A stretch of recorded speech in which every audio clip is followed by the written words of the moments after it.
So 9.18 is upon us, and huge changes for the game, although I'm not going to find out because I don't think I'll be playing 9.18 anytime soon. I'll explain in a video coming up soon on the channel, but yeah, Artie! Big Artie changes! So 1, 2, 3, that's 3 shots from Artie. I'm still alive! Come on. There we go, there should be one more. Yeah, there we go. Yeah, there's 4 shots from Artie. Yeah, nothing like being focused by Artie, but yeah, big Artie changes, and somehow I managed to live through 4 Artie shots in a row. I don't know how, but yeah, Artie's been changed in 9.18, and I'm not going to have an opportunity to play it anytime soon, so let me know. 9.18 has been released. I haven't updated yet, but let me know. How's 9.18 going for you? And there's going to be a lot of rushed videos from 9.17.1 coming out on the channel over the next few days, but yeah, I'll explain in a later video.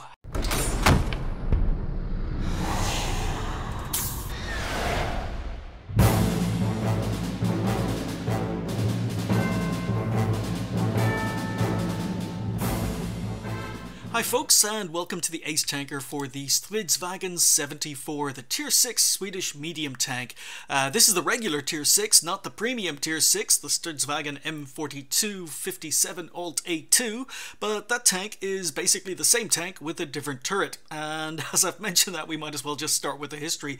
In 1944, Sweden's main tank was the Stridsvagn M42, and that was covered on a recent video, the Tier 5 in-game, but in 1944, the M42 was getting a little bit long in the tooth. It was underpowered compared to rapid tank development during World War II, and there were plans drawn up to basically upgun the M42 by giving it a very, very unique split or divided turret. But with World War II ending, the need wasn't urgent, so the plan was put on hold. Now, in the 1950s, Sweden decided that they needed to refit the army with modern tanks, and they were given a budget, they had a budget, and they planned, or they needed about 600 tanks.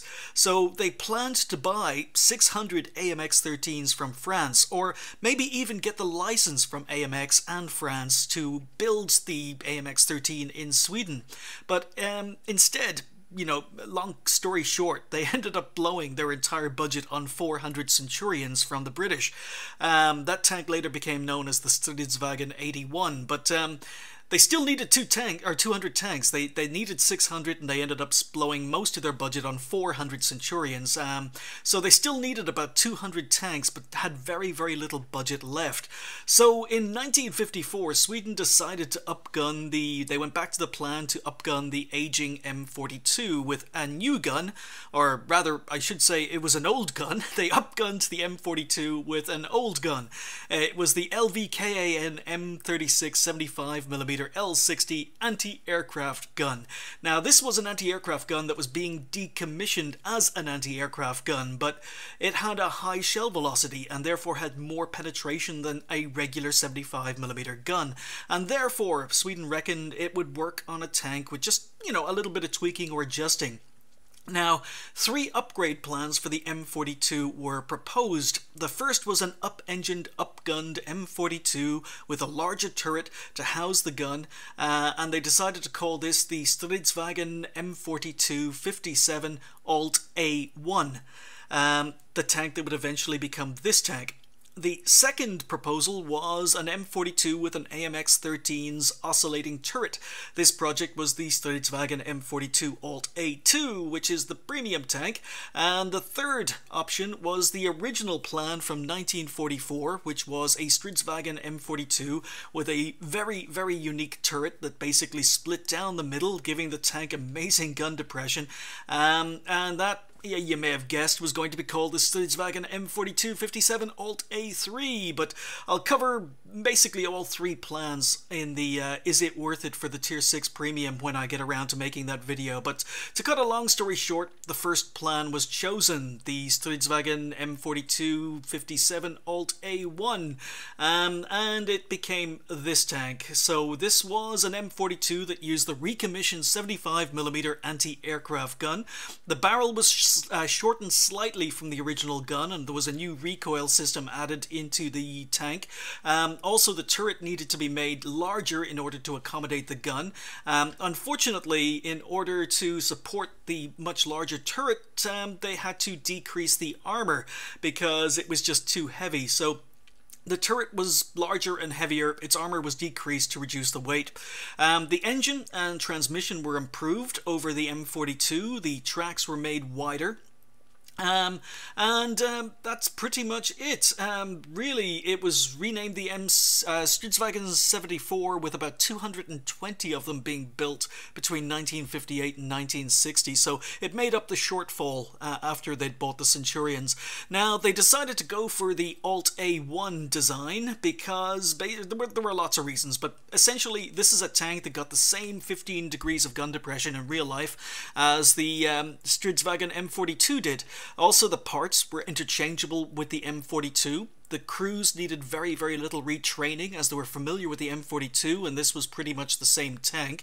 And it was also cheaper and less complicated than the other two designs because the tank already existed and the gun already existed, so it wasn't that expensive to put into service. But anyway, they remained in service until 1984, so quite recently, and that's pretty much it. So this is basically the Tier 5 with a bigger gun, or with a better gun and a bigger turret. And we can see that in the stats when I'm comparing the Stridsvagen 74 against the Stridsvagen M42 at Tier 5. It's essentially the same tank, just different in the areas I've mentioned. It gets slightly more DPM than the original. The DPM is not great, but it's a lot better than the Tier 5. The penetration is 148, which is okay. It's okay for a Tier 6. You can make it work. Better than the Tier 5 that uses the older 75mm. The alpha damage, however, is exactly the same. They're both 75mm. You get better rate of fire, better reload, better DPM as a result, but in real life you can see that the shell velocity of this anti-aircraft gun was actually better than the regular 75mm, so it does get better shell velocity, but other than that, stats are fairly similar. The gun handling on the Tier 6 is much, much better than it is on the Tier 5, so you can see that the aim time is much, much better, the dispersion much, much better, the accuracy much, much better, the soft gun stats, shooting on the move, traversing the tank, traversing the turret after firing, all much, much better on the Tier 6. You can see that the gun elevation is slightly worse, but it does keep its 15 degrees of gun depression. So when I mentioned, or when I was playing the M42 Ace Tanker, I mentioned that I was thinking about keeping that tank because I liked it, but Beyond D basically told me, no, get the Tier 6. It's basically the same tank, but better. So, you know, that seems to be holding up so far. The gun handling, penetration, accuracy, everything seems to be much, much better. And then we come to mobility, and you can see that it's almost exactly the same, even though this is green in a lot of areas. What we've got here is the same top speed, slightly slower reverse speed, but you know, very, very close.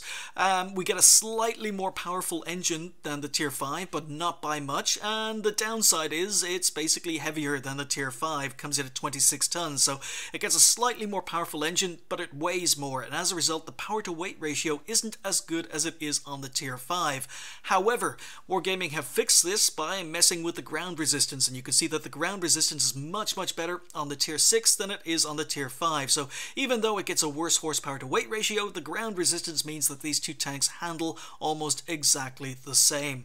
Other major differences between the Tier 5 and the Tier 6 is, well, first of all, it's not a difference. You can see that the hull armor is identical because the Tier 6 is the Tier 5 with a different turret. So you get the same hull armor, 55 on front, 30 on the side, 20 on the rear, but the turret armor has been significantly reduced down to 20mm all round. Now, that's because the turret was heavier in real life. It needed to have its armor reduced in real life in order for the chassis to support the turret, and yeah, so it's not better in every single way, as Beyond told me, but it's pretty close. I mean, this isn't a lot of armor, but at least it was effective against lower tier tanks. Unfortunately, the Tier 6 doesn't see the same lower tier tanks that the Tier 5 does, and it gets absolutely no turret armor, so HE can absolutely wreck you, but yeah, just try not to get shot when you're driving this tank. The only other major difference between these two tanks is the view range gets slightly improved on the Tier 6, so To all intents and purposes, this is the Tier 5 tank with a better gun, pretty much similar handling and better gun performance, but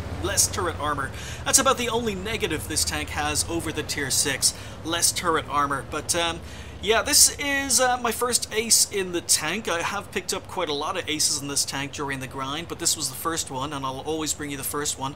I might put out the others, or maybe some of the others. I'll have a look through them and might bring them out as no commentary. But we're here on steps. I'm a Tier 6 and a Tier 7 game, so not top tier. There is one arty on the enemy team, and we're advancing. Even though I've got no turret armor, I'm a medium tank, and you can see the mobility is not amazing here. We're getting up to our 45 kilometers an hour top speed, but that's pretty much it. We're never going to go much faster than that, and we're swinging around because, as I say, the gun handling on this is very, very nice. So we're going to be aggressive. I don't have a lot of backup, but I do have a T-67 who's going to be sitting at the back sniping, so just going to push forward, try and spot tanks for my RT, wait for support. That MT-25 has gone absolutely ham, and we go for a blind shot on the Panzer, and it looks as if we hit him. We hit the Panzer IV-H, and we go for another snapshot, get another one in. You can see the gun handling very, very nice. The rate of fire is not amazing, but it's good enough. So 3 rapid firing shots there on the Panzer IV, and we take him out for the first kill of the game. So again, continue to advance. Now I've got support. There's my little brother, the Strv M42, in front of me on the enemy team, but we're just advancing. Our team are pushing. We're wolf packing. Going to be supporting these tanks. We get a shot in the move on the Strv 42.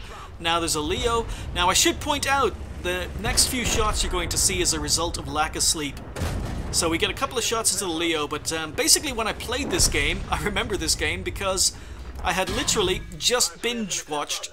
I had been watching for about 14 or 15 or 16 hours Iron Fist on Netflix. I binge watched the entire season, so I watched it through the night. I had no sleep, and what was it, the missions began for the T-25 pilot, and you can see that from my shooting. It's a couple of terrible, terrible shots. My reactions are terrible. I'm exhausted.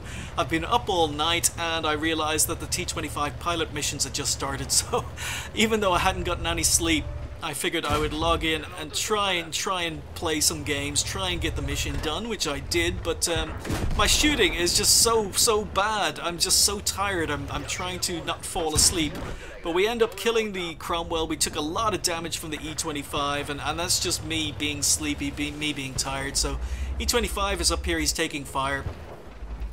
Picked up my second kill, but that little period of play there with my shooting being so bad and my reactions being so bad, blame Marvel and blame Netflix for Iron Fist, which incidentally wasn't an amazing show. It was watchable, but definitely not as good as the others, not as good as Daredevil or Jessica Jones or Luke Cage.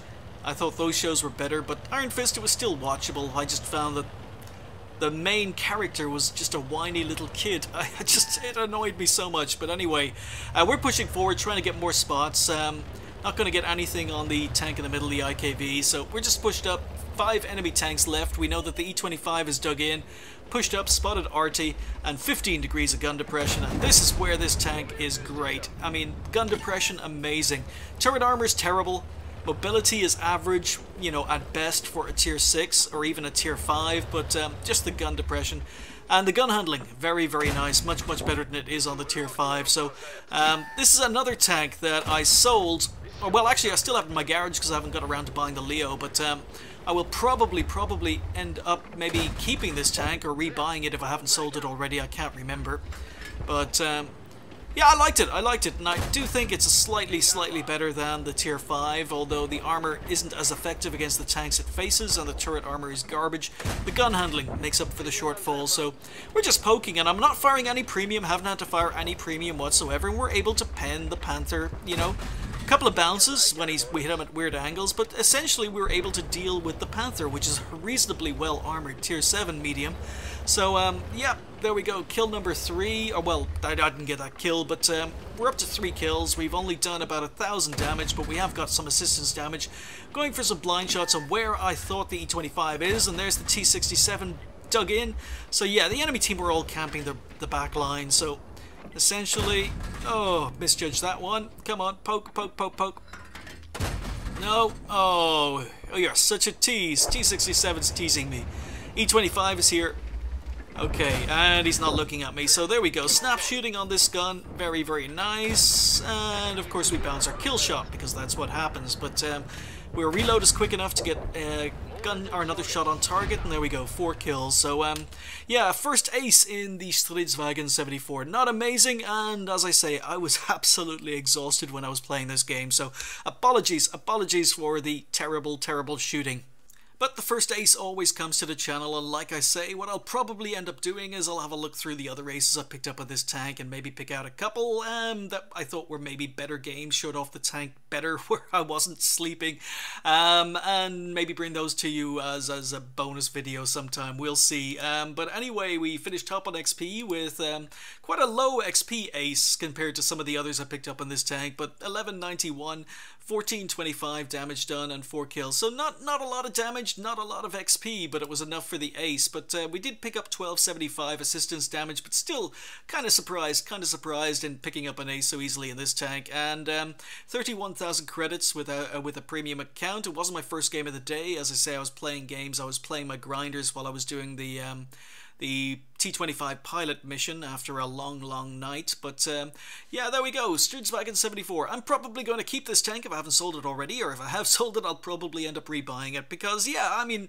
you know, it is the tier 5, I don't think the armor is as good as the tier 5, but on the other hand, I think that the gun handling is much better and makes up for it. So yeah, quite a nice tank. I liked it a lot. So anyway, thank you guys for watching. I'll see you next time.